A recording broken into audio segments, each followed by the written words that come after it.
အပြာကားဆိုတာမူရစ်စေးလို့ဆွဲလန်းလွယ်ပြီးတော့ဖျက်ရခဲ့တဲ့အရာတခုပါ21 plus လို့သတ်မှတ်ထားပေမဲ့အသက်မပြည့်သေးတဲ့ကလေးတွေပါဒီခေတ်မှာလွယ်လွယ်ကူကူကြည့်လို့ရနေပါပြီကြည့်ပြီးရင်ပြီးတာပဲလို့ထင်တတ်ကြပြီမဲ့တကယ်တော့မတိမတာဆွဲလန်းသွားတတ်ပြီးတော့နောက်ဆက်တွဲဆိုးကျိုးတွေအများကြီးရှိတယ်ဗျဒီအပြာကားတွေကဥပဒေထိန်းချုပ်မှုကောင်းမွန်ပြီးတော့အသိပညာမြင့်မားတဲ့နိုင်ငံတွေမှာတော့ဘုသူဒရဖို့စိတ်ပန်းပြေဖို့အိမ်အောင်ဒုက္ခပြေဝဖို့အတွက်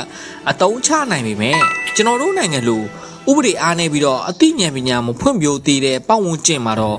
ကောင်းကျိုးတဲ့ဆိုးကျိုးကအများကြီးပိုများပါတယ်။ဘာဆိုးကျိုးတွေဘာအနေတွေရှိလဲဆိုရင်တော့နံပါတ်1ကတော့အုံနှောက်ကိုပျက်စီးစေတာပါ။အပြာကားကြည့်တဲ့အခါမှာအုံနှောက်က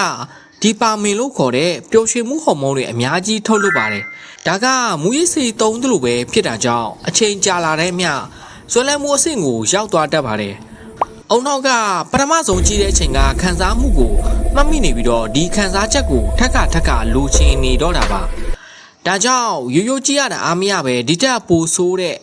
ပိုကျန်းတဲ့အကြောင်းအရာတွေကိုရှာကြည့်တဲ့အဆင့်ကိုရောက်သွားတတ်ပြီးတော့အုံနောက်ရဲ့ကျန်းမာရေးကိုထိခိုက်စေပါတယ်။တာမန်လှုပ်ရှားမှုတွေဖြစ်တဲ့တချင်းနားထောင်တာတို့တကယ်ချင်းတွေနဲ့စကားပြောချင်းတွေကနေစိတ်ကျေနပ်မှုမရနိုင်တော့ပဲဖြစ်သွားတတ်ပါတယ်။ရလန်းနေနဲ့စိတ်တက်ကြလွယ်တာဘာလို့စိတ်မပါဖြစ်တာမျိုးတွေကြော်ရတတ်ပါတယ်။အပြာကားတွေကအခန်းတွေဇက်လန်းတွေအကုန်လုံးက fake တွေအတိုးရောင်တွေပဲဖြစ်ပါတယ်။လက်တွေဘွားကလို့ချစ်ချင်းမေတ္တာရင်းနှီးမှုယုံကြည်မှုတွေမပါဝင်ပါဘူး။အချိန်ကြာကြည့်လို့ရှိရင်အပြာကားကပါကိုပဲအစစ်မှန်လို့ထင်မှတ်သွားတတ်ပြီးတော့လက်တွေဘွားကလူတွေအချစ်ရည်ကိစ္စတွေအပေါ်မှာမကျေနပ်မှုတွေစိတ်အလိုမကျမှုတွေဖြစ်တတ်လာပါတယ်။ကိုယ့်ရဲ့လက်တွဲဖို့ကိုအလိုမကျတာအပြစ်မြင်တာတွေဖြစ်လာပြီးတော့အိမ်အောင်ဒုက္ခကိုလည်းထိခိုက်စေပါတယ်။လိမ်ပိုင်းဆက်ရာစွမ်းဆောင်ရည်လည်းကြားဆင်းနိုင်ပါတယ်။ဈေးပညာရ PIET လို့ခေါ်တဲ့ Phone Induced Irritatory Diversion လို့ခေါ်ပြီးမိနစ်ပြင်ပေါ်ကအရာတွေကိုပဲတုတ်ပြန်ဖို့ကျင့်သာရသွားတဲ့အတွက်တကယ်လူနဲ့ထိတွေ့ဆက်ဆံတဲ့အခါအုံနောက်ကမတုတ်ပြန်တော့တာမျိုးဖြစ်တတ်ပါတယ်။ပြီးရင်ဘာတွေလက်တွေ့ခံစားလာရလဲဆိုလို့ရှိရင်ပြာကားကြည့်တဲ့အချိန်ဟာမိသားစုမိတ်ဆွေတွေနဲ့အတူတူဖြတ်တန်းနိုင်မဲ့အချိန်ကိုရောချသွားစေပါတယ်။ကိုယ်နဲ့အတူရှိတဲ့သူတွေထက်ဖုန်းတွေကဒီ screen တွေကိုပဲပို့ပြီးတော့အာရုံစိုက်မိတတ်ပါတယ်။အပြာကားဆွဲလန်းနေတဲ့သူတွေဟာကို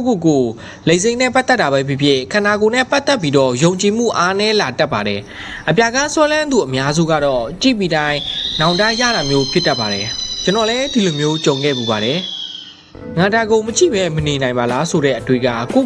ယုံကြည်မှုလို့ခေါ်တဲ့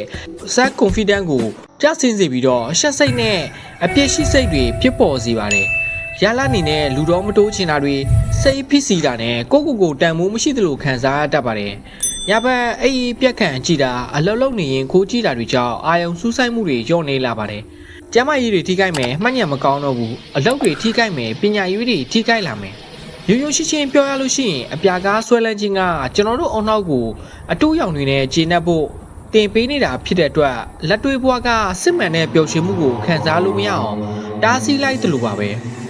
အဲ့ဒါကြောင့်အပြာကားဆွဲလန်းမှုကကိုယ့်ရဲ့စိတ်ခံစားမှုလူမှုဆက်ဆံရေးနဲ့လက်တွေဘွားအပေါ်မှားယွင်းတဲ့အမြင်ကိုပေးနေတယ်လို့ဖြစ်ပြီးတော့နောက်ဆုံးမှာကိုယ့်ရဲ့ပျော်ရွှင်မှုကျန်းမာရေးနဲ့အနာဂတ်ကိုပျက်စီးစေတတ်ပါတယ်။အထူးသဖြင့်အသက်မပြည့်သေးတဲ့ကလေးတွေလူငယ်တွေအတွက်ဒါကဘဝနဲ့ရင်းနှီးရနိုင်တဲ့အန္တရာယ်တစ်ခုဖြစ်နိုင်ပါတယ်။ဒါကြောင့်မကြည့်တာအကောင်းဆုံးပါကြီးခဲမယ်ဆိုလို့ရှိရင်လေဘဝကိုမထိခိုက်ပါစေနဲ့ဒါကလက်တွေ့မကျတဲ့အရာဖြစ်တယ်ဆိုတာလူငယ်တွေသိစေချင်လို့စေတနာရှိထားပြီးတော့တင်ဆက်လိုက်ရပါတယ်ခင်ဗျာ။